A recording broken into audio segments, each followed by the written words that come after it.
Babala ng Biblia, 3 bagay na ayaw ng Diyos na gawin mo para sa mga patay. Alam mo ba na may 3 bagay na hindi mo dapat gawin para sa isang taong pumanaw na? Maraming tao ang gumagawa ng mga ito nang hindi nila namamalayan. Ngunit malinaw na sinasabi ng Biblia, hindi ito sinasang-ayunan ng Diyos. Una, huwag subukang makipag-ugnayan sa mga patay.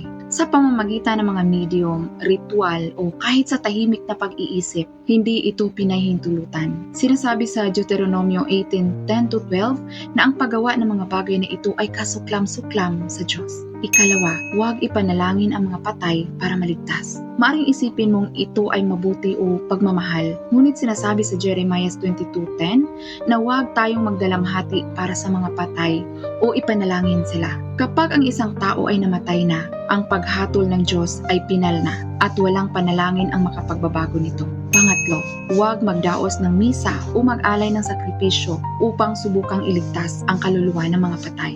Sinasabi sa 2 Corintios 6:2 na bawat araw na tayo ay nabubuhay ay araw ng paghahanap ng kaligtasan. Wala nang pagkakataon pagkatapos ng kamatayan. Kaya ano ang dapat mong gawin habang ikaw ay nabubuhay pa? Magtiwala sa Diyos, magsisi, mamuhay sa katotohanan at hayaang pumasok ang iyong kaluluwa sa kaharian ng langit sa halip na sa impyerno.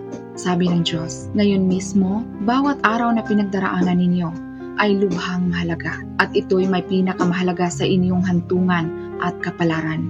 Kaya't dapat ninyong itangi ang lahat ng mayroon kayo ngayon at pahalagahan ang bawat minutong lumilipas. Dapat ninyong samantalahin ang pinakamaraming oras sa abot ng makakaya ninyo para makamit ang pinakamalalaking pakinabang. Upang sa gayon, hindi kayo nabuhay sa buhay na ito ng walang kabuluhan. Kung handa kong sundin ang mga salita ng Diyos, Amen. At i-share mo ang mensaheng ito. Pinanyayahan kitang sumali sa aming Bible study tuwing 7:30 ng gabi upang sabay-sabay nating pag-aralan ang mga salita ng Diyos at maghanda para sa ating walang hanggang hantungan. God bless po.